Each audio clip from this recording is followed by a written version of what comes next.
This is the Hope Not Nope podcast, where we answer your questions and share inspirational stories to fill your soul with hope. Our mission is to empower hope to those who have been plagued by nope.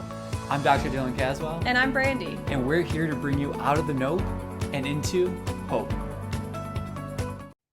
Welcome to the Hope Not Nope podcast. Thank you so much for tuning in. Our question this week is from a new listener. And so I want to shout out to any new listeners that we have, because if you're not familiar, we answer questions every week by listeners like you. And so if you're interested in submitting a question, you can go to hopenotnope.org and you can ask us a question there.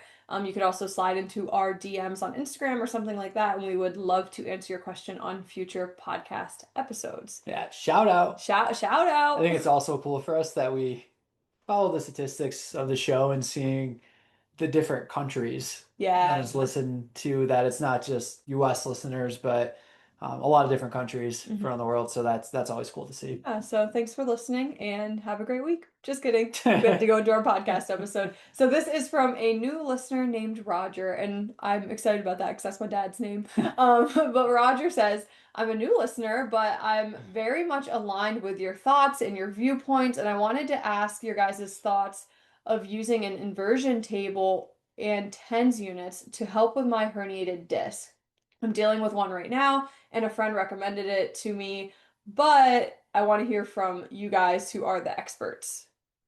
Roger, thank you for listening, and we are very grateful that you are aligning with our thoughts and the framework of hope, not nope.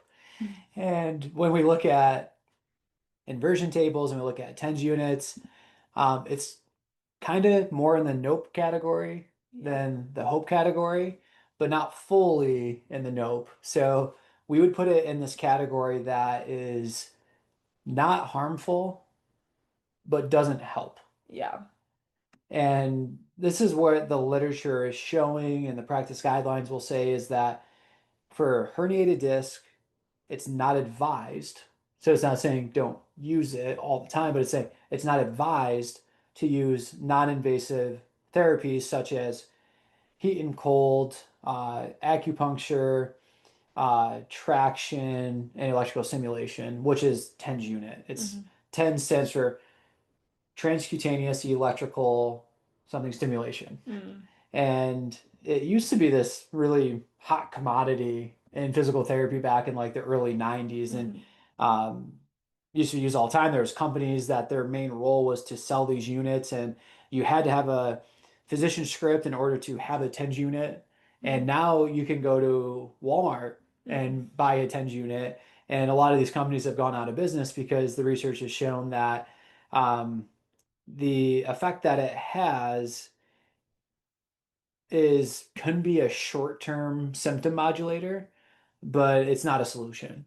Yeah, I was just gonna say it really is just about symptoms. Like I think of a friend who's like, yeah, but it feels good, or I feel better after. Or I think of myself, like when I had a back injury in middle school, my parents brought me to a chiropractor, and we would lay on the table and there'd be a TENS unit for like 10 minutes or whatever, and then they would, do the adjustment or whatever it was. And I just remember thinking like, that's the thing that's healing me, but really it's just a symptom modulator. Yeah, and it becomes a thing that people remember, right? Like I fractured my tibia in my sophomore year in football, and same thing, went to PT, and at the end of the session, the buzzy pads came on the machine. It was that with ice over the knee, and it was like at the end of the session that was a thing. And as the athlete on the table, you start to think like, oh, this is the thing that's helping me, because this is the like specialized part of this thing. And it's really not. Like the specialized thing, what it needs to be is the high value solutions,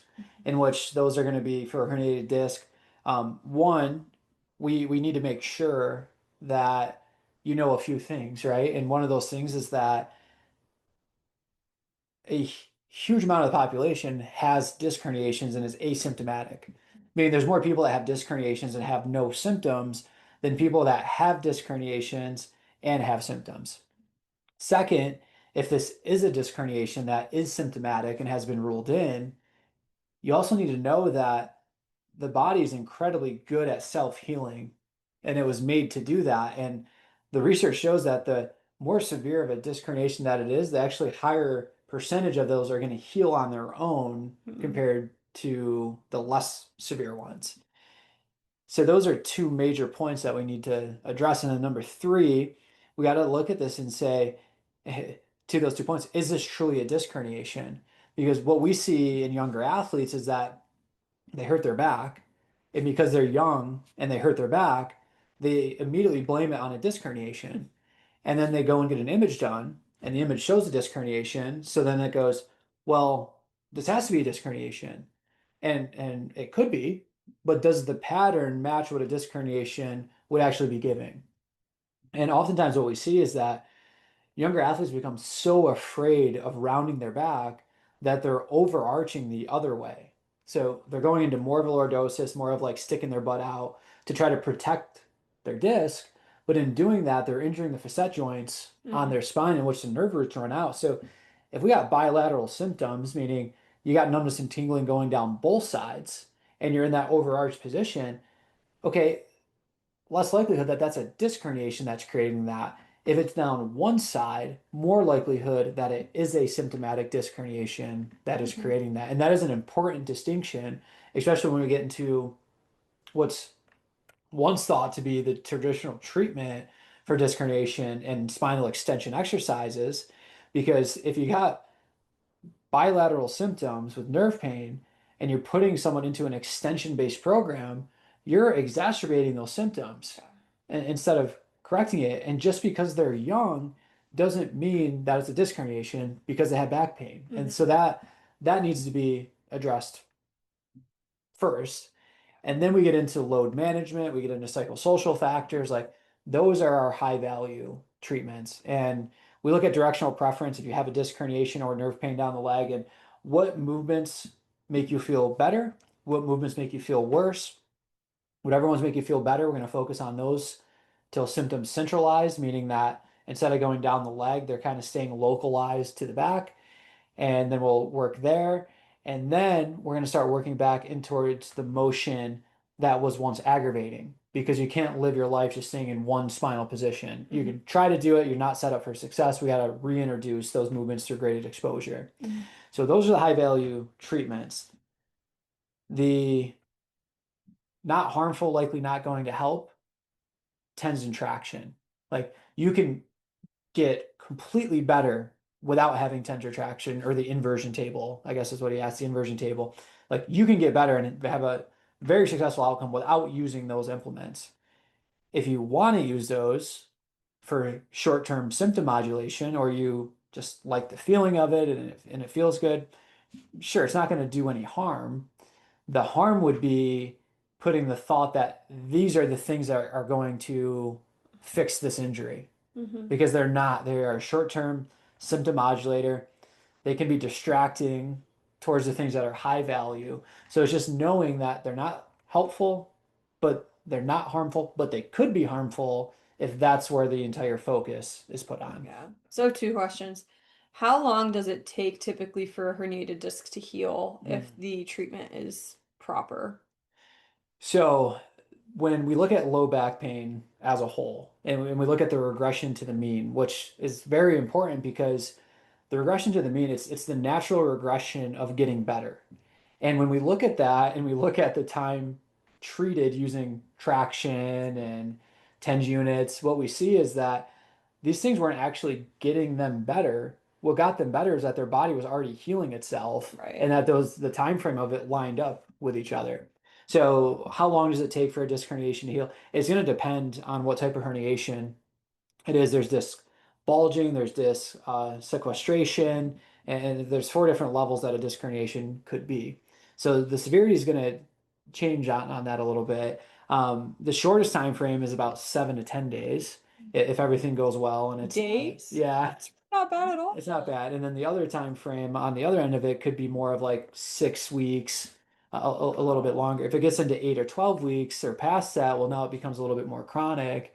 And how does a acute an initial injury become more chronic? The changes were not made that needed to be made. Hmm. Whether it was movement behavior, whether it was metabolic stress, Like a lot of times it's the initial injury has healed from a tissue level, but the psychosocial stressors haven't been taken care of.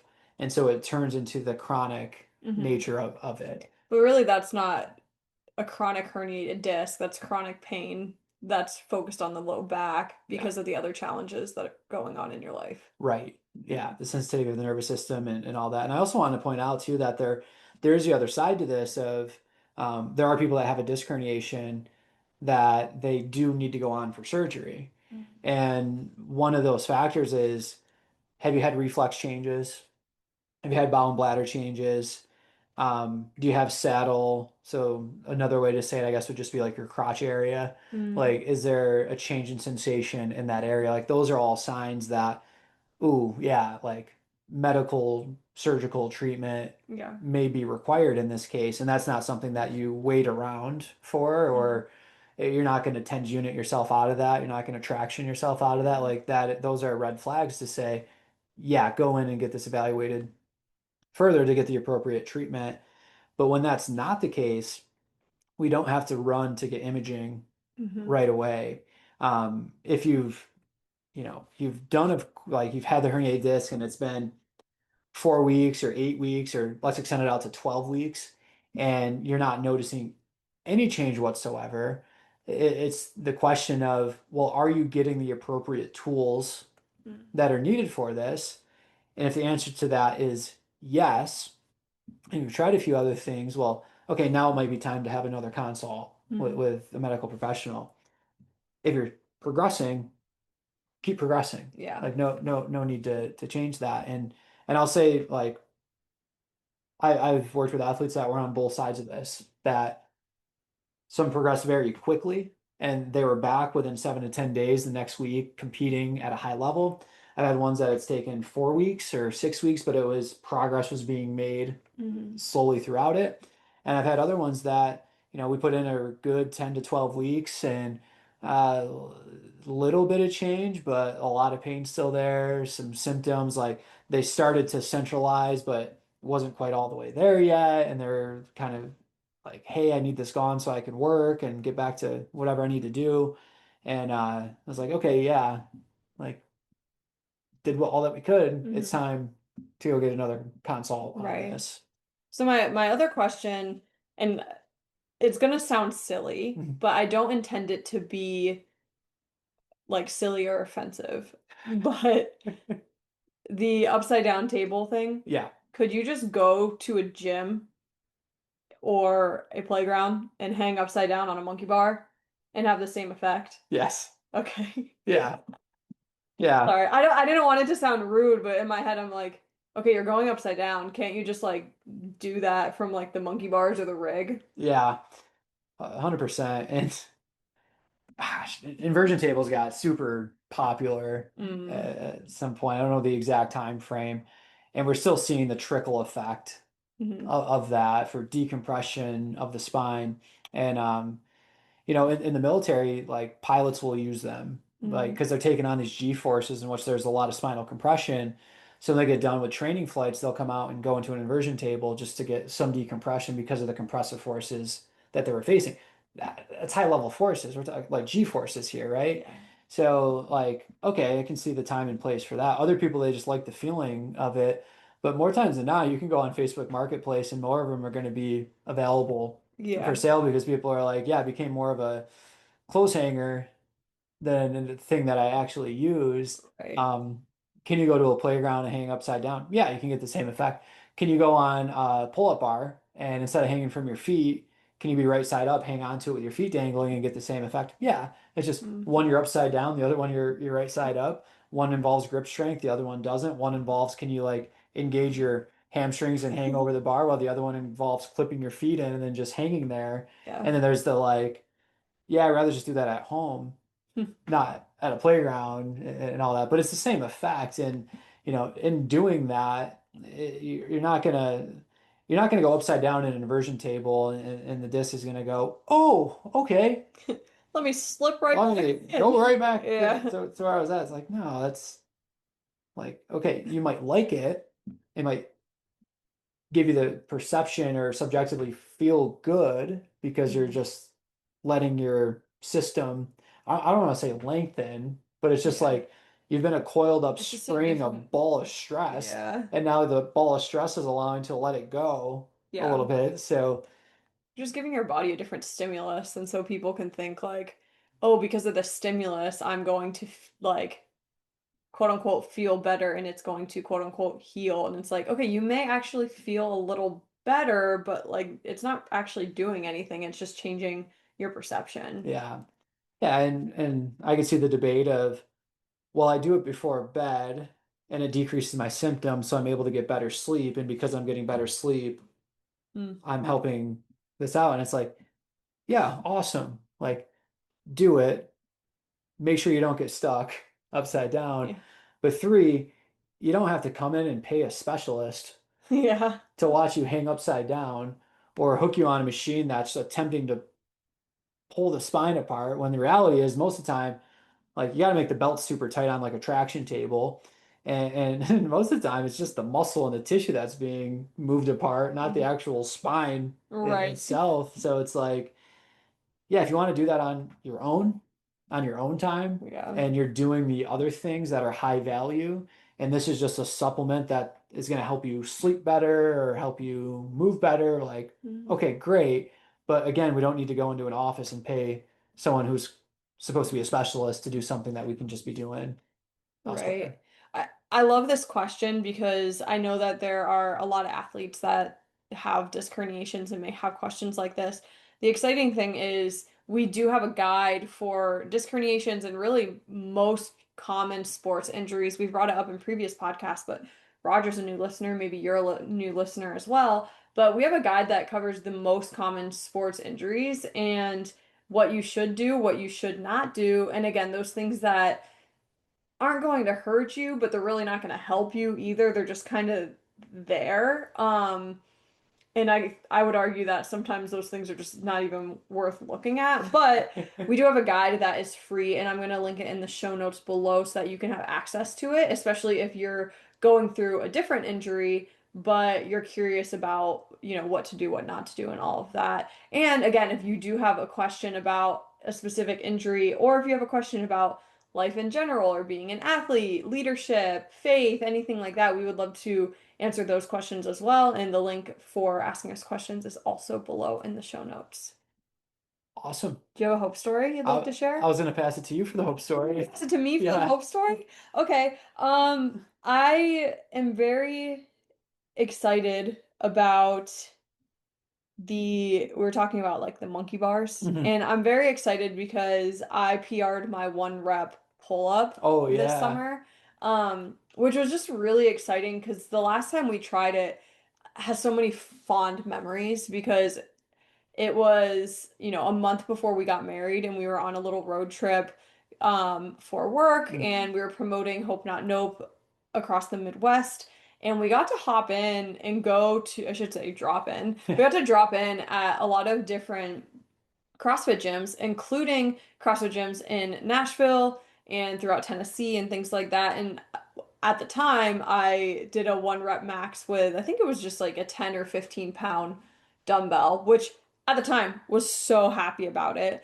But what I've learned is like for pull-ups, I'm like decent at them, but I almost need to like reset at the bottom Yeah. each time because I like lose the tension and it's hard for me to get a lot in a row, even though I have the strength to. It's just like the movement pattern is sometimes a struggle. But anyways, I recently did a 1 rep max pull-up with a 25 pound dumbbell, which I thought was really cool. I was really excited about it.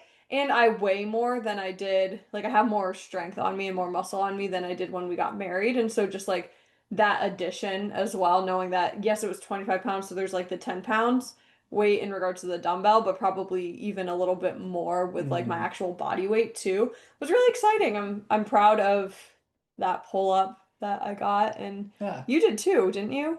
Recently, or you just got what we had at our home gym? You might not have had there enough equipment. No, so I actually PR'd it because I stacked change plates on top of the dumbbell Nice. so that I got like 5 pounds more. That's awesome. than what So it you were was. holding the dumbbell between your feet with chain plates on top of the dumbbell so that it was balancing. Yeah. That is awesome. Yeah. And then the weight off of a band around the shoulders Right. to get it. Living your best life. We've found a solution. Yeah. We got creative. Yeah. Yeah. Gosh, talk about decompression. Go on a pull up and hold a weight between your feet.